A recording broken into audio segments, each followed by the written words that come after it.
हरि ओम श्री परमात्मने नमः। श्री कृष्णं वंदे जगद्गुरु।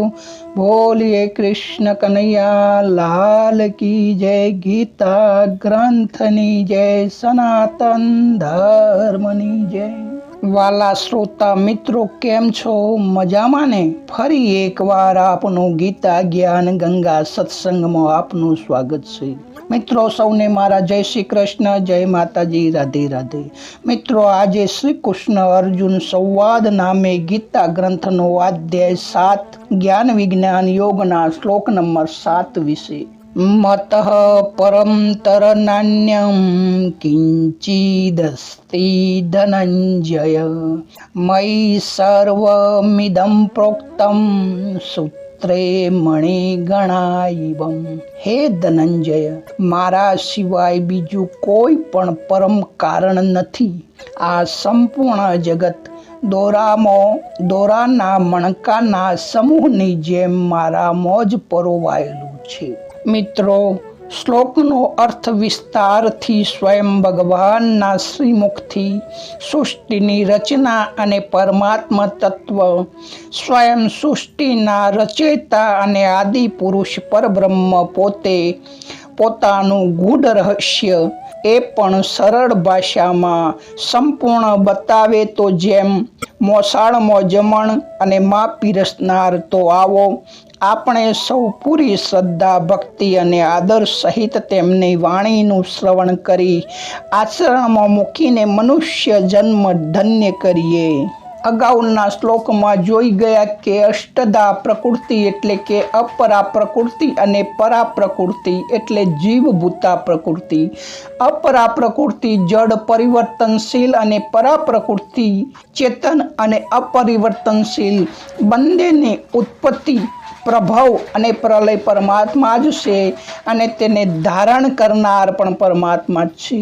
હવે આ 7મા શ્લોકમાં બંને પ્રકૃતિને પરમાત્માએ કઈ રીતે ધારણ કરેલી છે તે વિષય સ્પષ્ટ કરતા કહે છે કે જેમ ધાગા એટલે કે દોરાની માળા અને તેના મણકા પણ દોરાના જ હોય તો તેને પરોવીની માળાનું રૂપ આકાર આપનાર પણ દોરો જ, તેમ સૃષ્ટિ એટલે કે જગતનું નિમિત્ત કારણ, ઉપાદાન કાર્ય અને કાર્ય ત્રણેય જ સ્વરૂપ, ત્રણેયનું મૂળ એક જ પરમાત્મા।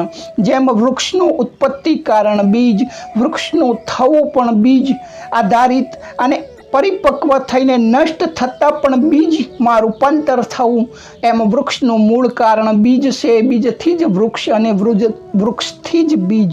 તો આ તત્વને સમજાવતો ભગવાન અર્જુનને કહે છે, મત પરમ તરનાન્યતમ કિંચિદસ્તિ ધનંજય, કે હે અર્જુન, મારા સિવાય બીજું કંઈ જ કારણ નથી।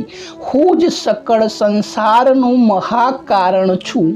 જેવી રીતે વાયુથી આકાશ ઉત્પન્ન થાય છે, વાયુ આકાશમાં જ રહેશે અને વાયુ આકાશમાં જ લીન થઈ જાય છે, અર્થાત આકાશ સિવાય વાયુનું કોઈ સ્વતંત્ર અસ્તિત્વ જ નથી, સ્વતંત્ર સત્તા નથી। તેવી જ રીતે સંસાર ભગવાનથી જ ઉત્પન્ન થાય છે, ભગવાન મોજ સ્થિત રહેશે અને ભગવાન મોજ લીન થઈ જાય છે, અર્થાત ભગવાન સિવાય સંસારની કોઈ અલગ સત્તા, અલગ સ્વતંત્ર સત્તા છે જ નહીં।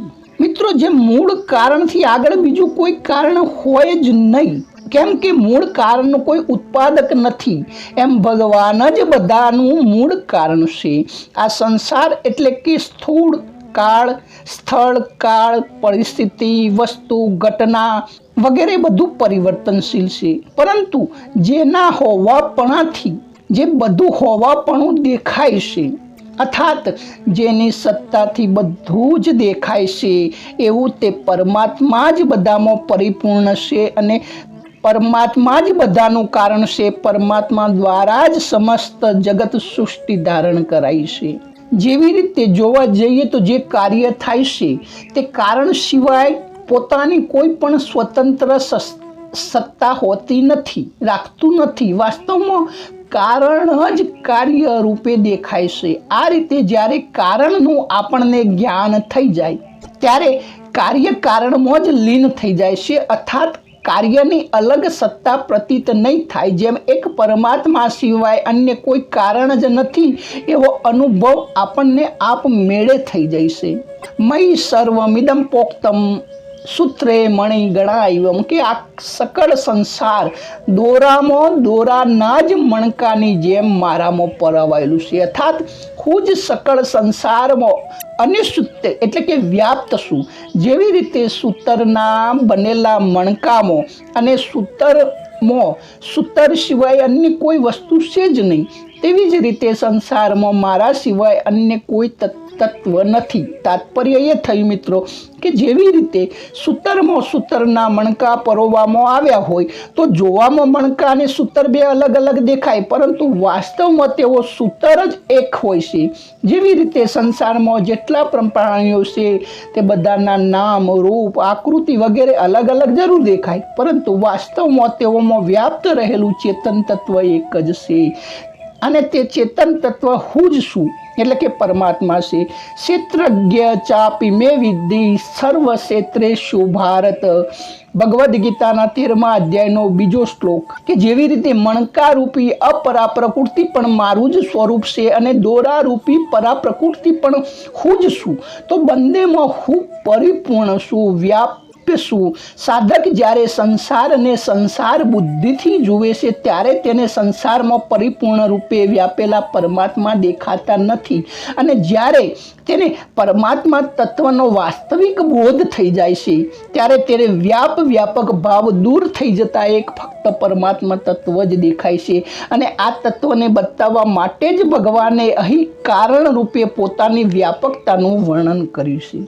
મિત્રો, ભગવાનના ગૂઢ રહસ્યને સમજવા માટે આ 6ઠ્ઠો અને 7મો શ્લોક જ પર્યાપ્ત છે. કે 6ઠ્ઠા શ્લોકમાં ભગવાને કહ્યું કે એત ધોની ભૂતાની સર્વાણી ત્યુબધારય અહમ કૃતસ્નશ્ય જગત પ્રભવ પ્રલય તથા, કે સર્વભૂત આ બંને પ્રકૃતિ એટલે કે પરા અને પ્રકૃતિથી ઉત્પન્ન થયેલા છે અને હું જ સંપૂર્ણ જગતનો પ્રભવ અને પ્રલય હું છું, અર્થાત સંપૂર્ણ જગતનું મૂળ કારણ હું છું. અને આ 7મા શ્લોકમાં ભગવાન કહે છે કે મતઃ પરમ તરમ નાન્યમ કિંચિદસ્તિ ધનંજય મયી સર્વમિદં પ્રોક્તમ સૂત્રે મણિ ગણાયવમ, કે હે ધનંજય, મારાથી શ્રેષ્ઠ બીજું કંઈ છે જ નહીં. સૂતરના દોરામાં સૂતરના મણકાના સમૂહની જેમ જ આ સર્વ જગત મારામાં પરોવેલું છે. તો મિત્રો, આ બંને શ્લોકથી એ સ્પષ્ટ થાય છે કે પરમાત્મા સર્વત્ર સદાય સૌમાં પૂર્ણ છે. પૂર્ણ હોવા છતાંય પણ, સદાય હોવા છતાં પણ, આપણી સાથે રહેતા હોવા છતાં પણ, એક ક્ષણ પણ અલગ ન હોવાથી પણ આપણે એનાથી વિખૂટા પડ્યા હોય તેવું આપણને લાગે છે. જેમ આપણે ભટકી ગયા હોય જંગલમાં અને કોઈક માણસ આપણો હાથ પકડીને આપણને રસ્તો બતાવે, પરંતુ જો એ જ વ્યક્તિ એ જ નગરનો રાજા હોય તો, પરંતુ જો સુધી એ રાજા છે એ નગરનો, એનું અસ્તિત્વ, એનું ઓળખાણ આપણને ન થાય ત્યાં સુધી તેની મુલાકાતનું આપણે ગૌરવ નથી થતું.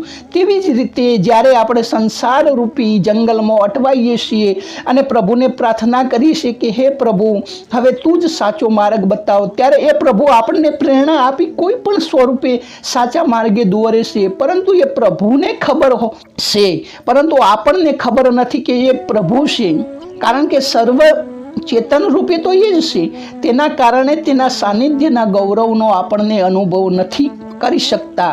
જો તત્વથી જો તેને એકવાર બરાબર જાણી લઈએ તો પછી ક્યારેય વિખૂટા પડવાનું આપણને દુર્ભાગ્ય નથી રહેતું. અને મિત્રો, મનનો સ્વભાવ છે કે એને જો એકવાર પણ પરમાત્માનો રસ મળી જાય ને તો પછી એ સંસારની તુચ્છ ચીજોનો રસ લેવાનું છોડી દે. જેમ બાળકને સાચી કેરીનો રસ મળી જાય તો રમકડાની કેરી એ પકડે જ નહીં. તો પરમાત્માનો રસ આપણે ઈચ્છીએ તો જગતનો રસ છોડવો પડે. જગતના પદ પ્રતિષ્ઠાનો રસ જળવાઈ રહે અને પરમાત્માનો રસ મળે, આવું તો સંભવ જ નથી. મિત્રો, એક કથા છે કે એક કીડી હતી અને એની બહેનપણી બીજી કીડી હતી. એક કીડી જે સાકરના પહાડ પર રહેતી હતી અને બીજી એક મીઠાના પહાડ પર રહેતી હતી.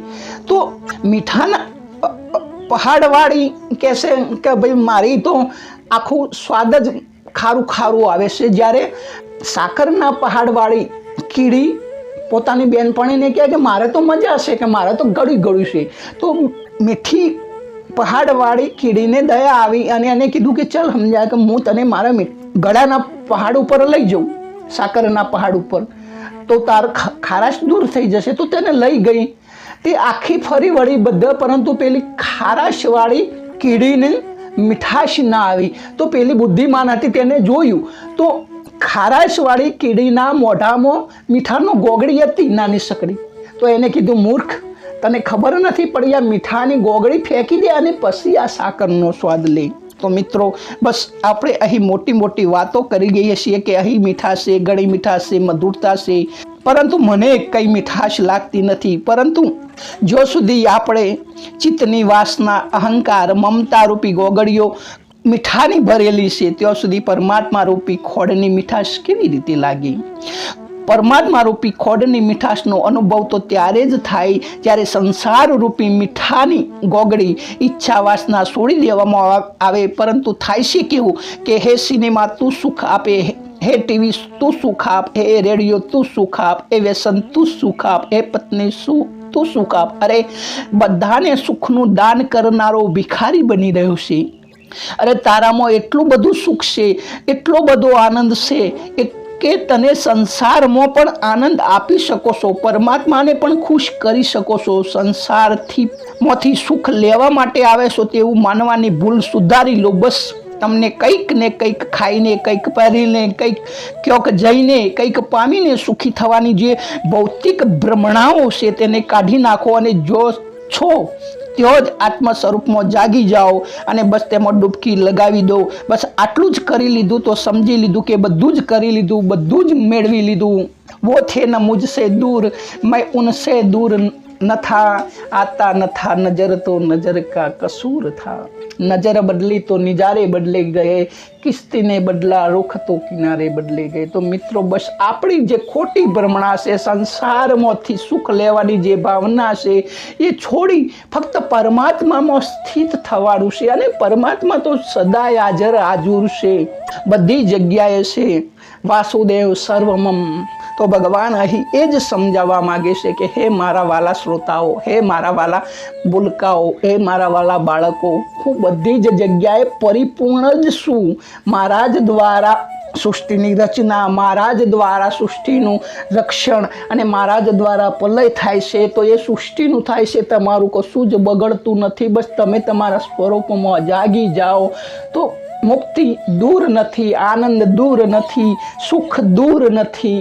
તો મિત્રો આગળના શ્લોકમાં ફરી ભગવાન સમજાવશે તો આપણે આનંદથી આગળ શ્રવણ કરીશું. આજે છૂટા પડીએ. સૌને મારા જય શ્રી કૃષ્ણ, જય માતાજી, રાધે રાધે.